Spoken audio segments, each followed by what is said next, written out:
Alhamdulillahirabbil alamin. Allahumma shalli ala sayyidina Muhammadin wa ala alihi wa ashabihi ajma'in. Apa kabar sahabatku sekalian? Maaf ya, agak sulit jam 5 teng langsung siaran karena dari masjidnya memang ya tidak memungkinkan jam 5 bisa langsung berada di sini. Alhamdulillah. Mudah-mudahan tetap ada hikmahnya ya. Rekan-rekan sekalian, banyak permintaan tentang menahan amarah. Kita lihat sekarang berita-berita terakhir ya, tanpa bermaksud untuk mengomentari personal, tetapi kejadian. Karena tidak ada kejadian yang kebetulan, tidak ada kejadian yang sia-sia. Semua kejadian terjadi dengan izin Allah dan pasti ada hikmahnya. Yang terakhir ini peneliti dari sebuah lembaga yang kelihatannya sangat jengkel dan marah, sehingga menulis kata-kata yang ya seperti itulah ya, ancaman pembunuhan dan sebagainya. Hasilnya adalah selain ditegur, dituntut, dan juga besar kemungkinan akan diproses hukum. Apa masalah intinya? Masalah intinya adalah tidak bisa mengendalikan amarah. Bayangkan kuliah lama, proses untuk memiliki kedudukan sebagai peneliti bukan proses sederhana. Harus daftar, harus ya sedemikian rupalah sampai ke tingkat berada di sana, tapi hanya dengan tulisan, buah dari ketidakmampuan mengendalikan amarah, karir bisa hancur. Yang kedua kita lihat lagi yang tentang seorang aparat menendang ibu-ibu yang boncengan dengan anak. Ini yang viral-viral saja ya yang diobrolkan. Apa ini? Apa maksudnya? Ini seperti ini tuh dengan izin Allah berita ini sampai kepada kita ya. Jadi bukan kebetulan, bukan wah sekarang kebetulan, tidak ada yang kebetulan. Semua yang viral-viral itu terjadi dengan izin Allah. Semua yang viral ini Allah lah yang memviralkannya. Ya, dan sangat memungkinkan kita pun akan kena seperti ini kalau Allah menghendaki, maka tidak ada yang menghalangi. Ya, kita tahu bahwa tidak ada satupun yang tersembunyi bagi Allah. Wa huwa ma'akum aynama kuntum wallahu bima ta'maluna basir. Dan dia Allah bersamamu dimanapun kau berada, dan Allah maha melihat apapun yang kau kerjakan. Jadi jadi berita-berita itu sepenuhnya terjadi dengan izin Allah dan pasti ada hikmahnya untuk kita semua orang yang beriman, terutama ya. Kalau orang yang tidak punya iman ya mungkin hanya jadi bahan obrolan. Bagaimana seorang mau masuk ke sebuah aparat yang tentu seleksinya juga ketat, latihannya sangat berat, bertahun-tahun untuk mendapatkan pangkat, dan sekarang hanya dengan sebuah tendangan yang tidak pada tempatnya viral. Kemudian harus datang minta maaf, dimarah. Kemudian atasannya sampai ke panglima juga minta maaf dan tentu diproses, masuk penjara. Hanya karena tidak bisa mengendalikan amarah. Dan banyak kejadian-kejadian ya. Bagaimana ada seorang supir tiba-tiba marah mengeluarkan golok, hasilnya ditangkap, dipenjara, pisah dengan keluarganya. Semua ini adalah akibat tidak bisa mengendalikan amarah. Di dalam Islam, bab mengendalikan amarah ini menjadi bab yang sangat penting. Imam Ibn Rajab mengatakan bahwa salah satu di antara 4 pilar seseorang berakhlak baik adalah la taghdab, jangan marah. Kita masih ingat ada 4 pilar. Semua hadis-hadis tentang akhlak ini 4 pilarnya. Kalau 4 pilar ini kita bisa pahami dengan baik, insya Allah kita akan lebih mudah memiliki akhlak. Perlu diulangkah? Ya, ada 4 ya. Ini salah satu di antaranya adalah la taghdab. Ada hadis Sahih Bukhari. Ketika seseorang minta nasihat kepada Rasulullah, lalu Rasulullah menganjurkan la taghdab, jangan marah. Di hadis lain la taghdab walakal jannah. Jangan marah-marah, bagimu surga. Ketika seseorang ditanya siapakah yang perkasa, apakah yang bisa mengalahkan lawan? Bukan. Alladzi yamliku nafsahu indal qadab. Manusia perkasa bukan yang berotot kawat, balung besi, leher beton, yang mampu memukul, menindih lawannya, tapi alladzi yamliku nafsahu indal qadab adalah orang yang bisa mengendalikan amarahnya ketika dia marah. Jadi kalau ingin lihat manusia-manusia perkasa, lihatlah kemampuannya mengendalikan amarah. Dan pada saat yang sama, kalau kita ingin mengetahui manusia-manusia yang lemah, lihatlah orang-orang yang diperbudak amarah. Sedikit mengulangi 4 pilar itu ya. La yu'minu ahadukum, tidaklah sempurna iman seseorang hatta yuhibba li akhi, sampai ia menyukai apa yang untuk saudara, seperti yuhibbu li nafsi, dia menyukai apa yang untuk dirinya sendiri. Ini pernah kita bahas ya, sejauh mana kita menyukai orang lain, saudara kita, mendapatkan seperti apa yang kita dapatkan, itu tanda keimanan. Kalau kita senang orang lain dapat susah, itu tanda ghil, kedengkian. Ini penyakit hina. Yang terburuk adalah senang lihat orang lain susah, tidak senang lihat orang lain dapat kebahagiaan. Ini adalah hasud, dengki. Ini parah ya kalau kita punya perasaan itu ke saudara, belum termasuk wilayah wajar. Ini adalah akhlak yang hina. Walaupun kita ibadah, tapi kalau suka lihat orang lain menderita dan tidak senang lihat orang lain bahagia, maka kita habis pahala kita terbakar oleh sifat hasud ini. Nauzubillahi min dzalik. Nah, ini nantinya muflis, bangkrut. Ada yang tidak senang lihat orang lain, oh dia is okay, baik, nggak apa-apa, jangan celaka, tapi ya jangan sukses, itu dengki juga, tapi lebih ringan tingkatannya. Ada juga, ya bolehlah dia sukses, tapi harus di bawah saya, tidak boleh sama dengan saya. Itu masih wilayah belum standar.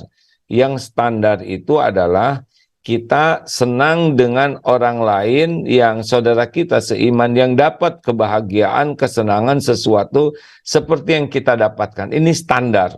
Yang terbaik adalah menyukai orang lain mendapatkan yang lebih baik dari kita. Ini sudah ihsan. Jadi kita ranking 1, tapi itu juara umum dan kita bahagia, tidak ada kotor hati. Tidak, itu bagus. Jadi fastabiqul khairat, kita tetap melakukan yang terbaik, tetapi ketika ada yang lebih baik dari kita, hati kita tidak berat. Nah, ini pilar akhlak yang pertama. Yang kedua, la taghdab, jangan marah. Dan yang ketiga, man kana yu'minu billah wal yaumil akhir falyaqul khairan aw liyasmut. Pilar akhlak yang ketiga, barang siapa yang beriman kepada Allah dan hari akhir, hendaklah berkata baik atau diam. Nah, ini penting ya. Dari cara berbicara ini akan menentukan kualitas keimanan seseorang. Orang yang yakin kepada Allah, dia yakin setiap bicara didengar oleh Allah. Man kana yu'minu billah, wal yaumil akhir, dan yakin bahwa perkataannya ini akan dihisab di yaumil akhir. Makanya pilihannya adalah bicara baik atau diam. Jadi dengan berbicara seseorang akan terukur kualitas keimanannya. Yang ketiga, yang keempat, min husni islamil mar'i tarkuhu ma la ya'ni. Di antara kualitas kebaikan keislaman seseorang adalah dia tidak melakukan perkataan perbuatan yang tidak manfaat. Artinya 4 pilar akhlak ini: 1, bagaimana bebas dengki; 2, bisa menahan amarah; 3, sangat menjaga kata-kata; dan yang keempat, tidak mau melihat, mendengar, berpikir, berkata, berbuat yang tidak manfaat. Nah, semua akhlak itu menurut Imam Ibnu Rajab, pilar hadisnya yang 4 ini semuanya sahih, ya. Nah, yang kita bahas kali ini tetap seperti PR kemarin, apa yang bisa kita lakukan supaya kita bisa mengendalikan amarah. Pertama, tentu saja kita harus punya tekad, ya, bahwa tidak boleh kita membiarkan diri kita terus-menerus dalam sifat kurang baik, karena pemarah itu tidak akan bisa bahagia, juga tidak mulia akhlaknya. Kecenderungan pemarah itu adalah zolim. Akal sehat seorang pemarah akan sangat rendah, sehingga pada waktu dia marah, dia tidak bisa berpikir jauh tentang efek kemarahan pada dunia dan akhiratnya. Pada waktu marah, yang ada adalah ingin memuaskan nafsunya. Sayangnya nafsu itu tidak pernah puas. Itulah orang yang memuntahkan kemarahannya, kecenderungannya semakin zolim, semakin zolim, semakin zolim. Kalau bisa dengan lisan-lisan, nanti naik kepada pukulan, dan ujungnya ya kita bisa lihat pembunuhan. Itu semua biasanya diawali dengan kemarahan. Hancur karir. Kita juga sudah melihat di Indonesia orang yang marah sehingga hancur sehancur-hancurnya karirnya, ya. Anak-anaknya bisa terpisah dengan orang tua. Wah, banyak kerugian dengan marah yang beberapa menit saja, tapi efeknya bisa dunia akhirat. Maka tidak punya pilihan bagi orang yang merindukan hidup bahagia, hidup mulia, dan selamat. Nah, kita harus memiliki tekad menjadi orang yang hilm, bisa menahan amarah. Nah, sahabat sekalian, marah itu pada umumnya ada 4. 1, ada yang mudah marah dan susah reda. Ini terburuk. Mudah sekali tersinggung, mudah jengkel, dan sekali marah sulit berhenti. Ini terburuk. Ini adalah orang yang paling buruk perangainya, adalah yang mudah sekali marah dan sulit sekali untuk menghentikan kemarahannya, bahkan bisa dendam yang bertahun-tahun, bisa putus silaturahim, jauh sekali dari nilai Islam. Yang kedua adalah mudah marah tapi mudah reda. Dia marah tapi segera sadar dan menyadari kesalahannya, dia bisa minta maaf dan bisa memperbaiki keadaan. Namun ini tetap, ya, antara meminta maaf, memaafkan dan melupakan itu beda kapling. Memaafkan bisa dilakukan cepat, tapi melupakan luka akibat kata-kata dan sikap ini tidak secepat memaafkan. Jadi tetap luka di hati itu akan berbekas dan ya sulit untuk netral seperti semula kecuali dengan pertolongan Allah, ya. Cepat marah, cepat reda. Ini udah keburu luka. Yang ketiga adalah susah marah, dia memang bisa sabar menahan hal-hal yang tidak menyenangkan, yang menyakitkan, tetapi susah redanya. Memang marahnya rada susah, tapi sekali marah lama juga. Ini satu sisi baik, susah marahnya ya, tapi kalau sudah marah susah redanya tidak baik. Nah, ini harus diperbaiki juga. Susah marah, tapi susah reda. Yang terbaik adalah lambat, susah untuk marah. Maksudnya di sini punya daya tahan yang kuat mengendalikan amarah, dan kalau sudah marah cepat reda. Inilah yang kita usahakan ada pada diri kita. Sesudah tekad, yang penting selanjutnya adalah doa, ya, doa kepada Allah, meminta supaya kita diberikan akhlak yang baik. Allahumma hdini li ahsani akhlak, la yahdi li ahsaniha illa anta. Ya Allah, tunjukkan kepadaku akhlak yang baik. Tidak ada yang bisa menunjukkannya selain Engkau. Wasrif anni sayyaha, la yasrifu anni sayyaha illa anta. Dan palingkan dariku akhlak yang buruk. Tidak ada yang dapat memalingkan akhlak buruk dari diriku ini selain Engkau, ya Allah. Ini penting ya. Atau Allahumma ati nafsi taqwaha wa zakiha anta khairu man zakaha anta waliyuha wa maulaha. Ya Allah, ini harus diminta kepada Allah, karena cuman Allah yang bisa membersihkan hati kita. Karuniakan kepadaku jiwa yang takwa, dan sucikanlah. Engkaulah sebaik-baik yang kuasa mensucikan jiwa ini. Engkaulah maula yang melindungi, yang memelihara jiwa ini. Atau minimal a'udzu bikalimatillahi tammati min syarri ma khalaq. Atau yang paling ringan, a'udzubillahi minasyaitonirrajim. Yang kedua, kita harus mulai yaitu yang kedua ya, doa. Yang ketiga, jadi kita harus tahu bahwa kita ini bisa menahan amarah hanya dengan pertolongan Allah. Jadi bukan dengan ikhtiar. Ikhtiar itu adalah amal soleh kita. Tapi yang membuat kita bisa menahan marah adalah Allah.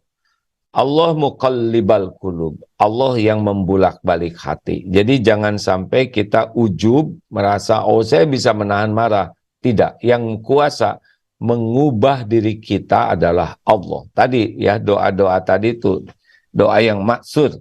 Artinya doa yang benar-benar dicontohkan Rasulullah SAW. Selanjutnya, Apip, ini hari Kamis ya? Iya, Apip, betul, A. guru kita, Pak Miftah, sudah masuk mungkin di MKFM ya.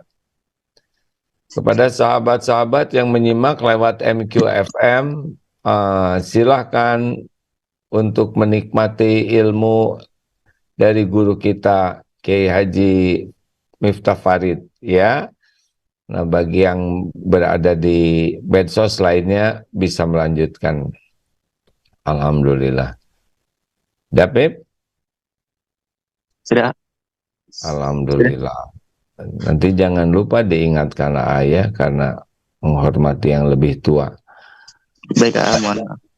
Iya, baik. Sahabatku yang baik, lanjut ya. Nah, yang ketiga, kita harus tahu ilmunya ya tentang bahaya marah, tentang resiko kalau kita marah, kita ini akan dimurkai Allah, pahala kita akan habis, silaturahim akan rusak, kemuliaan kita akan runtuh, kita akan banyak musuh, kita tidak disukai orang. Kita harus mengurutkan resiko kita sebagai pemarah. Kita tidak disukai orang, dibenci oleh Allah, jauh dari ketakwaan, tidak akan banyak ditolong oleh Allah, kita akan jadi sumber masalah, kesehatan kita juga jadi buruk, lingkungan kita tidak nyaman dengan kehadiran kita. Periksa dan pelajari keburukan-keburukan yang timbul akibat kita pemarah, baik untuk lahir, untuk batin, untuk diri, untuk lingkungan kita, untuk dunia, untuk akhirat. Ini penting karena kalau orang sudah tahu kerugiannya, itu orang tidak mau rugi. Kemudian kita harus pelajari keuntungan jadi orang yang hilm, yang bisa menahan amarah. Yang jelas dia akan jadi orang yang bertakwa, ya. Kemarin sudah kita bahas. Orang yang bekal bahagia, kemudian akhlaknya mulia, dia dicintai Allah. Orang yang bisa menahan amarah, dia akan ditolong oleh Allah dalam menghadapi hidupnya. Diberi jalan keluar dari masalahnya, karena salah satu pertolongan Allah adalah bisa menahan amarah. Dia akan dicintai Allah, dicintai juga oleh manusia. Dia akan menjadi solusi. Dia akan menjadi orang yang tauladan. Masya Allah. Pahalanya juga terpelihara. Dia tidak termasuk zolimin. Banyak kebaikan yang luar biasa, dunia akhirat, lahir batin, dan batin akan tentram, ya, akan sehat, fisiknya juga cenderung jauh lebih sehat dibanding pemarah. Pemarah akan berat sekali menghadapi hidupnya. Jadi ilmu tentang baik buruk manfaat mudaratnya ini harus dipelajari, karena orang itu ambak apa manfaat bagiku, cenderung mau melakukannya. Lanjut, itu yang ketiga, ilmu, ya. Yang keempat, riadoh. Jadi kita harus menyadari bahwa hidup ini adalah tidak akan selalu sesuai dengan keinginan kita. Bahkan lebih banyak yang tidak pernah terpikirkan, tidak terprediksi, tidak diduga, dan mungkin berlawanan dengan yang kita inginkan. Jadi kita harus sangat siap mental bahwa hidup ini tidak akan selamanya cocok, ya, bahkan lebih banyak yang tidak cocoknya. Kita harus sadar betul bahwa kita akan mengarungi hidup dengan sesuatu yang tidak presisi kita tahu dan sangat berpeluang tidak sesuai harapan. Tapi kita harus yakin bahwa tidak sesuai harapan itu tidak identik buruk. Bagi orang yang beriman, mau sesuai mau tidak sesuai, semuanya adalah baik. Ingat dalilnya, ajaban li amril mu'min, inna amrohu kullahu lahu khair.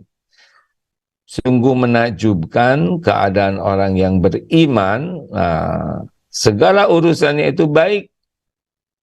Walaisa dzalik li ahadin illa lil mu'min, dan tidak ada yang demikian kecuali mukmin. Jadi sesuai alhamdulillah, tidak sesuai juga alhamdulillah, karena pasti ada hikmahnya. Untung alhamdulillah, tidak untung alhamdulillah, dipuji alhamdulillah, dicaci alhamdulillah. Kalau niatnya sudah baik, maka kita harus siap. Nah, jadi dengan persiapan mental, surat Al-Baqarah 216, ya, ini membuat kita lebih siap, ya, menghadapi yang tidak cocok. Nih, kayak pagi ini belum tentu lancar, mau lancar, tidak lancar, sesuai atau tidak sesuai. Kita harus tahu bahwa semua hanya bisa terjadi dengan izin Allah. Ma asaba min musibatin illa biiznillah. Tidak ada satupun musibah yang menimpa kecuali dengan izin Allah. Wa may yu'min billah yahdi qalbah. Dan barang siapa yang yakin kepada Allah, Allah akan memberi petunjuk di hatinya. At-Taghabun ayat 11. Wallahu bikulli syai'in alim. Dan Allah Maha mengetahui segala sesuatu. Jadi kita udah siap lah. Mau ada lawan, tidak ada lawan. Nah, ini lebih enak. Lebih enak, ya. Jadi ketika datang yang tidak cocok, ya memang kita udah menyiapkan diri. Nah, ketika terjadi yang tidak cocok, ya, dengan pokoknya situasi yang tidak enak, ingat, ya, ingat baik-baik. Alladzina idza asabathum musibah qalu innalillah wa inna ilaihi rajiun. Jadi ketika terjadi yang tidak kita inginkan, yang tidak cocok, yang tidak menyenangkan, nah segera kita sebut innalillah wa inna ilaihi rajiun. Ini gerbang sabar. Ketika ditimpa musibah, karena sabar itu pada pukulan pertama, ya. Innalillah. Terus katakannya apalagi? Qaddarullah wa ma syaa fa'al. Ini sudah takdir Allah. Allah berbuat apa yang dikehendakinya. Jangan nyebut, tuh seandainya begini begitu, nggak boleh. Karena sudah ada larangan dari Rasul. Al-mu'minul qawi khairun wa ahabu ilallah minal mu'mini do'if wa fi kulli khairan. Wa in asobaka ihris ala ma yanfa'uk wasta'in billah wa la tajas wa in asobaka syai'un fala taqul law anni fa'altu kana kada wa kada walakin qul qadarullah wa ma syaa fa'al fa inallahu taftahu wa mal syaitan. Bersungguh-sungguhlah dengan apa yang bermanfaat bagimu dan mintalah tolong kepada Allah dan janganlah kamu lemah.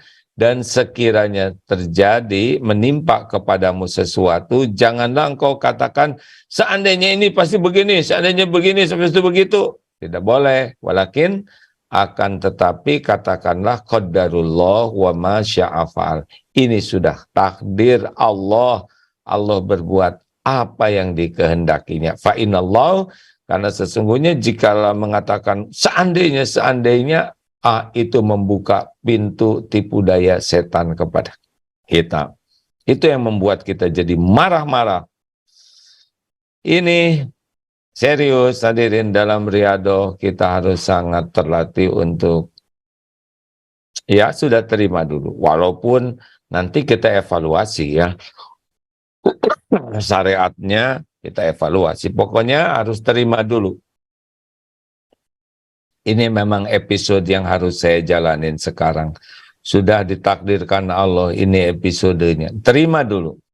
Nah, ini jauh lebih ringan. Karena kalau kita sudah nerima episode yang ada, maka janji Allah, faman radiya falahur ridho. Barang siapa yang ridho kepada episode yang Allah takdirkan, maka Allah pun akan ridho kepadanya. Nah, jadi ini penting. Lalu apa zikir tambahannya kalau kita masih membara? A'udzubillahi minasyaitonirrajim. A'udzubillahi minasyaitonirrajim. Karena setan terus membisiki kita untuk tidak ridho ke takdir, untuk berburuk sangka ke Allah, dan setan terus membisiki kita untuk bisa melakukan perbuatan zalim yang tidak menyelesaikan masalah. Rasulullah SAW kepada Anas yang pembantunya 10 tahun berkhidmat, belum pernah tuh dimarah oleh beliau. Lalu apa syariatnya yang kita lakukan? Diam. Kalau sedang jengkel, diam itu terbaik. Sambil zikirnya a'udzubillahi minasyaitonirrajim. Bukan astagfirullahaladzim. Boleh istighfar, tapi bukan ketika jengkel astagfirullahaladzim. Nah, itu memodifikasi emosi ya. A'udzubillahi minasyaitonirrajim. Nah, begitulah ya. Lalu pindah posisi. Kalau berdiri, duduk, berbaring, ya proporsional lah ya. Pindah posisi ini sunnah, memang begitu. Dan kalau masih membara terus, ya masuklah ke tempat berwudu. Siramlah dengan wudu. Allah melihat perjuangan kita menahan amarah. Allah mengetahui pasti. Dan Allah lah yang meredakan amarah kita, menggantikan dengan hikmah. Apalagi kalau kita banyak berdoa terus, mudah bagi Allah membuat kita bisa mengendalikan amarah. Faiza azamta fatawakkal 'ala Allah. Kalau kalian sudah membulatkan tekad, tawakallah kepada Allah. Demikian sahabatku sekalian, masih ada 18 menit untuk tukar pikiran. Masya Allah. Baik, izin di medsos sudah banyak yang bertanya.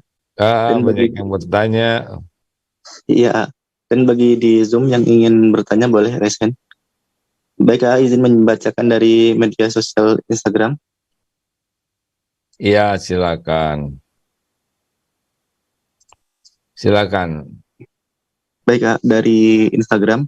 Bagaimana ada kita supaya bisa menahan amarah bagi orang yang temperamental, Tentara mental. temperamental, Hmm.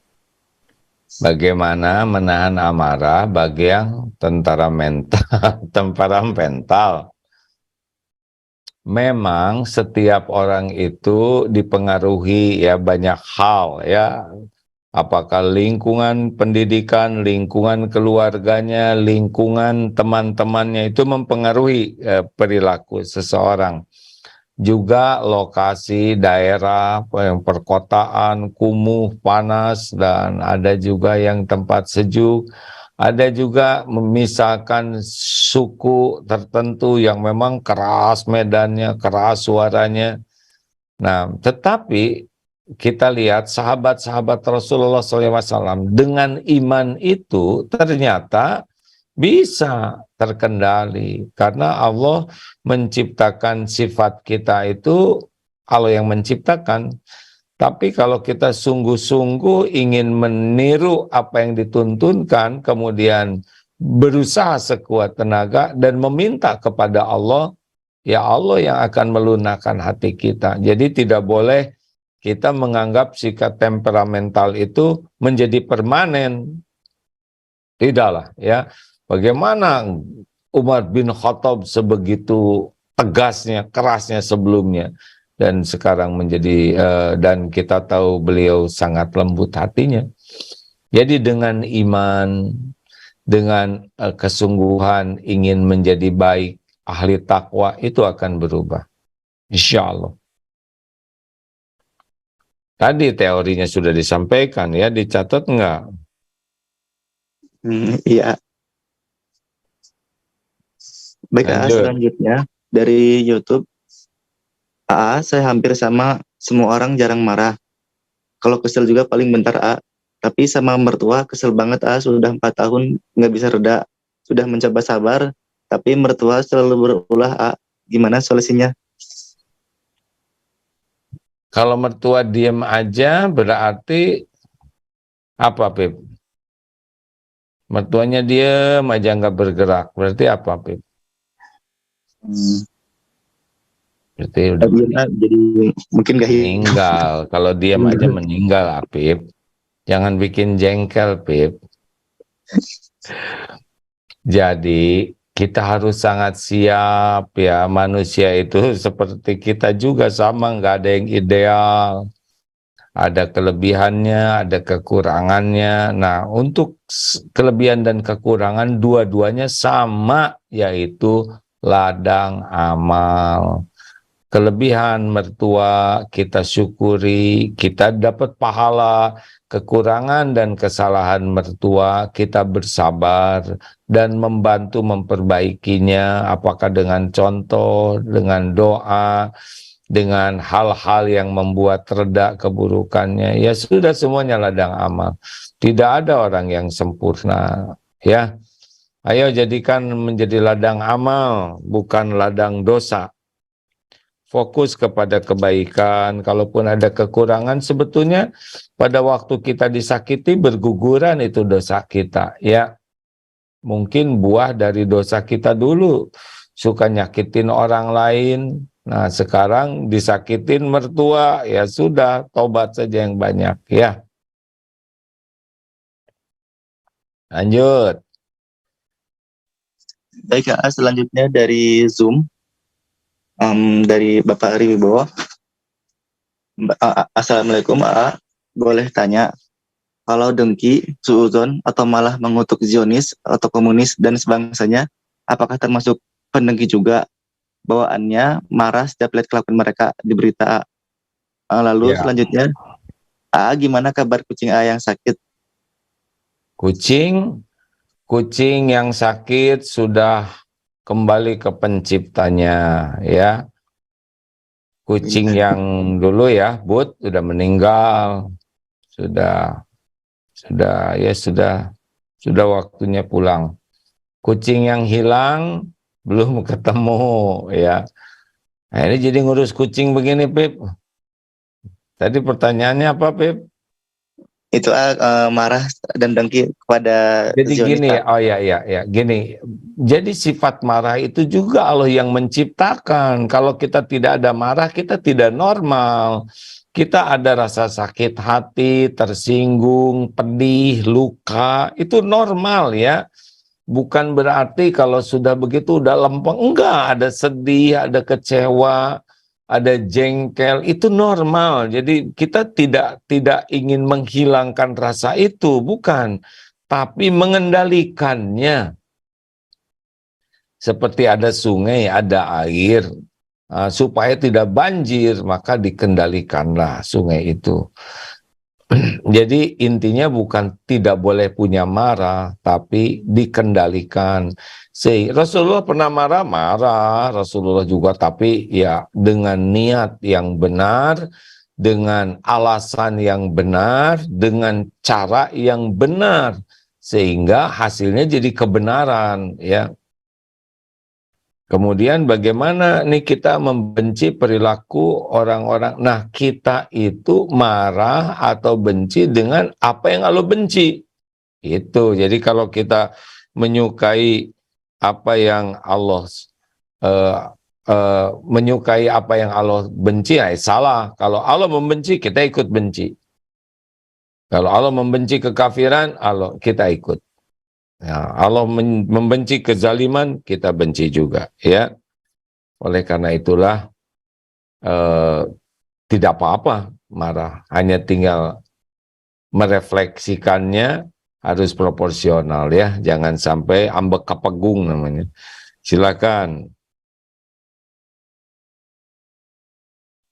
Baik, selanjutnya dari Zoom sudah ada yang resen dari Zaki Haidar. Silakan di unmute.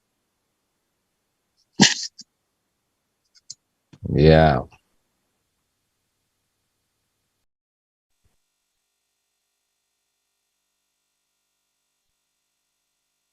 Enggak, Kang Zaki, boleh langsung, sudah di unmute. Ya, baik. Baik, sepertinya sedang ganggu. Ya, sudah Zaki sudah kemarin sudah pernah masuk, ya. Lanjut. Selanjutnya ada di Instagram.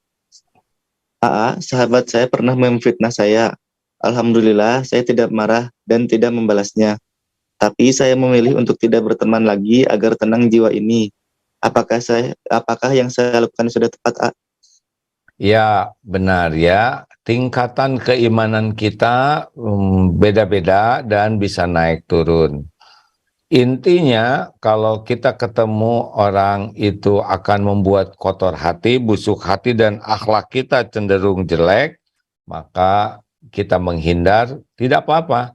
Bukan niat memutuskan silaturahim, tapi niatnya adalah menghindari dari perilaku, berpotensi perilaku buruk.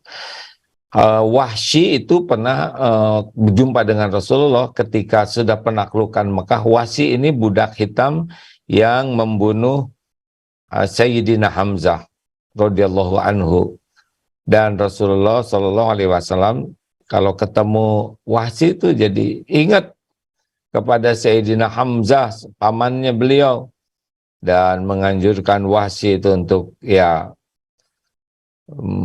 jaga jarak lah. Tidak apa-apa. Kalau A berpendapat kalau kita ketemu jadi masalah, maka tidak usah ketemu. Bukan untuk memutuskan silaturahim, tapi untuk menghilangkan potensi dosa.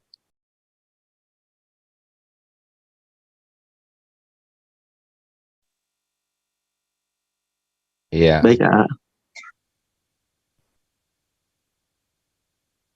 Selanjutnya dari Instagram, masih dari Instagram. Assalamualaikum, A. Saya marah dan tidak terima dengan adik ipar saya yang kerjanya maksiat dan tidak memikirkan anak. Bagaimana cara mengatasi ketidakikhlasan dan kemarahan saya, A? Ya seperti yang diungkapkan tadi ya, akan banyak potensi yang membuat kita jengkel, marah di mana-mana setiap waktu itu. Tapi kita harus tahu bahwa kita harus bertindak ini menjadi solusi, bukan hanya marah-marah. Kalau kemarahan kita hanya nambah masalah, terus mau apa? Jadi rugi. Marah kita tuh harus bagian dari solusi, dalam tanda kutip ya. Namanya dalam Islam itu tegas, bukan marah-marah, tegas dan santun. Apa bedanya? Kalau marah-marah tuh tidak jelas dan kecenderungannya zolim. Tidak jelas saja, tapi kalau tegas itu kuncinya dua, fakta dan aturan. Cobalah buat aturannya, lalu bahas faktanya, lalu cari solusinya. Emang tidak sesederhana sesuai ceramah ini, tidak sesederhana mendengar ceramah ya, tetapi jangan sampai kemarahan itu malah nambah masalah baru. Tetap harus kita buat solusinya, cuma jangan karena marah. Karena kalau ngambil keputusan sedang marah itu pasti itu ya tidak menggunakan akal sehat. Udah kalau gitu saya keluar aja. Nah, pas sudah keluar, aduh, sulit cari kerjaannya. Udah pergi kamu dari rumah ini. Nah, pas pergi jadi masalah. Pokoknya kalau lagi marah jangan ngambil keputusan. Karena keputusan dalam keadaan marah itu pendek sekali akal sehatnya. Cenderung nantinya disesali. Lanjut. Baik, selanjutnya dari Zoom sudah ada yang raise hand. Silakan Ibu Ika, boleh di-unmute. Assalamualaikum, A.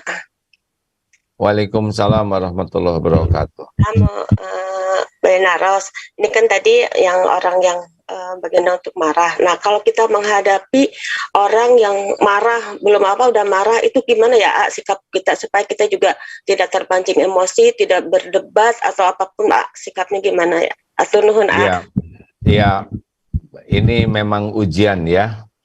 Ada juga yang bosnya pemarah dan sebagainya, yang mudah, yang sumbu pendek. Nah, kalau kita menghadapi seperti ini, yang pertama kita harus bersyukur. Bukan kita yang jadi beliau, ya. Misalkan, wah ini marah-marah. Kemarin juga ada tuh, saya ganti bos, atasan saya itu pemarah terus. Ya, pertama syukurlah bukan kita yang takdir seperti itu. Jadi kita seperti dipertontonkan oleh Allah tuh, nih ada akhlak buruk yang kamu tidak dikasih seperti ini oleh Allah, bersyukurlah. Nah, kurang lebih begitu ya. Yang kedua, jadikan orang yang pemarah itu sebagai ladang bagi kita, ladang kebaikan. Apa ladang kebaikan? Latihan sabar. Karena ada sparring partnernya. Kalau petinju kan dia bayar orang tuh untuk menyakiti dirinya, untuk membuat dirinya terlatih. Nah, sekarang Allah menyediakan ini, latihan sabar, latihan untuk memaafkan, latihan untuk berbuat kebaikan. Itu ada surat Ali Imran 134. Ya. Latihan mengamalkan ibadur rahman, hamba Allah yang disayang Allah, yaitu wa idza khotabahumul jahiluna qalu salaman. Itu jika orang jahil ngomongnya enggak enak, nah, kita tetap ngomong enak, itu mengamalkan. Lalu apalagi, jadikan sarana istighfar. Setiap kali kita disakiti dengan kata-katanya, ingatlah dosa kita sedang digugurkan oleh Allah.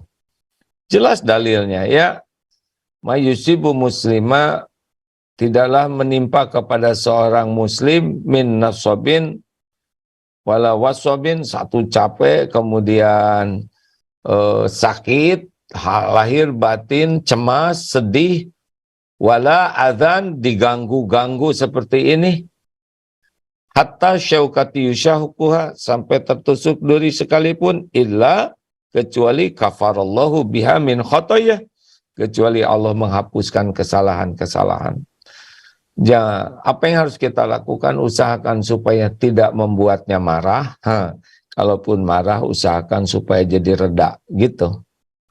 Jangan berdebat, jangan beradu argumen dengan orang marah, jangan bertengkar karena orang marah sedang tidak mencari kebenaran, tapi sedang sibuk mencari kemenangan, pembenaran. Nggak ada gunanya. Redakan itu yang terbaik. Cukup ya, terima kasih sahabatku sekalian. Ini teori. Tiap orang punya potensi yang beragam satu sama lain. Mintalah tolong kepada Allah dan jangan menyerah oleh keadaan. Jangan menilai rendah orang lain yang pemarah, melainkan kita membantu orang dan kita terus setiap hari bermujahadah sambil minta ke Allah. Allahumma inni a'udzubika min munkaratil akhlaq wal a'mal wal ahwa wal adwa.